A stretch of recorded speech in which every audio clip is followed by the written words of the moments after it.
നമസ്കാരം. പണ്ട് മുക്കിലും മൂലയിലും ഒരു ചായക്കടയായിരുന്നുവെങ്കിൽ ഇന്നത് യൂട്യൂബ് ചാനലുകളാണ്. എന്തിലും ഏതിലും മത്സര ബുദ്ധിയോടെ കാണുന്ന ആൾക്കാർക്കിടയിൽ ഇന്നൊന്ന് ശ്രദ്ധിക്കപ്പെടുക അതത്ര എളുപ്പമുള്ള കാര്യമല്ല. അതിനാൽ റീച്ചിന് വേണ്ടി എന്തും കാട്ടിക്കൂട്ടുന്ന ചിലരെ നമ്മൾ നിത്യം കാണാറുമുണ്ട്. പിഞ്ചു കുഞ്ഞുങ്ങളുടെ വരെ വായിലേക്ക് മൈക്ക് നീട്ടിപ്പിടിച്ച് സെൻസേഷണൽ ന്യൂസ് ഉണ്ടാക്കാൻ ശ്രമിക്കുന്ന മാധ്യമ പ്രവർത്തകരെയും നാം കാണാറുണ്ട്. കൂടാതെ നിരന്തരം ചാനലുകളിലിരുന്ന് അലറി വിളിക്കുന്ന അവതാരകരെയും നാം കാണാറുണ്ട്.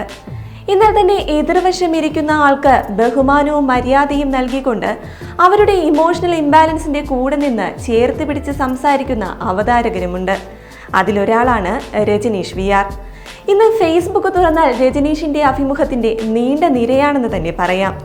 ഒരു അഭിമുഖം നടത്തുന്ന വ്യക്തി എത്രത്തോളം ആഴത്തിൽ വിഷയങ്ങളെ സമീപിച്ചിട്ടുണ്ട് എന്നതറിയണമെങ്കിൽ രജനീഷിന്റെ അഭിമുഖങ്ങൾ ഒന്ന് കണ്ടാൽ മതി. ഒരു ചെറിയ പുഞ്ചിരിയോടെ വെറുപ്പിക്കാതെ ചോദ്യം ചോദിച്ച് റെസ്പെക്റ്റ് കൊടുത്ത് റെസ്പെക്റ്റ് വാങ്ങി പരിപാടി നയിക്കുന്ന രജനീഷ്, അദ്ദേഹത്തിന്റെ ഇന്റർവ്യൂസ് യൂട്യൂബിൽ കണ്ടുകൊണ്ടിരിക്കാൻ തന്നെ എന്തോ ഒരു രസമാണ്. ഉത്തരം പറഞ്ഞു തീരുന്നതിന് മുമ്പ് കയറി ഇടപെടുക, സ്വന്തം അറിവിടയ്ക്ക് കുത്തി തിരുകുക തുടങ്ങിയ ഒരു സർക്കീസ് കളികളുമില്ല.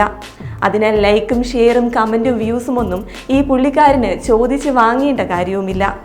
ചോദിക്കുന്ന ചോദ്യങ്ങളിലുള്ള ജ്ഞാനം, എതിരെയിരിക്കുന്ന ആളോടുള്ള സ്നേഹം നിറഞ്ഞ ഒരു നോട്ടം, അതിഭാവുകത്വങ്ങളോ ആലങ്കാരികതകളോ ഇല്ലാതെ ഏറ്റെടുക്കുന്ന വിഷയത്തെ ആത്മാർത്ഥമായി സമീപിക്കുന്ന അതിൽ ആഴ്ന്നിറങ്ങുന്ന ഇദ്ദേഹം നിലവിലുള്ള പല ഓൺലൈൻ ഇന്റർവ്യൂവറും കണ്ടുപഠിക്കേണ്ട ഒരു വ്യക്തി തന്നെയാണ്.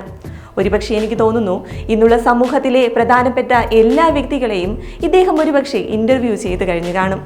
കൂടാതെ ഒരു സംഗീതവുമായി ബന്ധപ്പെട്ടവരോട് സംസാരിക്കുമ്പോൾ ഒരു സംഗീതജ്ഞനെ പോലെ ഇടപെടുന്നത് കണ്ട് അത്ഭുതപ്പെട്ടിട്ടുണ്ട്.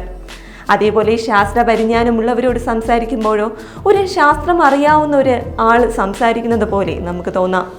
ഇതൊന്നും കൂടാതെ ഒരാളെ ഇന്റർവ്യൂ ചെയ്യുന്നതിന് മുമ്പ് അവരുടെ ഒരു ഹിസ്റ്ററിയും ആ മേഖലയുടെ ഹിസ്റ്ററിയും കൃത്യമായി പഠിച്ച് സന്ദർഭത്തിനനുസരിച്ച് അവരെ പോലും വെറുപ്പിക്കാതെ അവരിൽ നിന്നും വിവരങ്ങൾ പിഴിഞ്ഞെടുക്കാൻ അതും അദ്ദേഹത്തിന്റെ ഭാഷയിൽ സാധിക്കുന്നു എന്നത് ഇന്നത്തെ കാലത്ത് ഒരു ചെറിയ കാര്യമല്ല.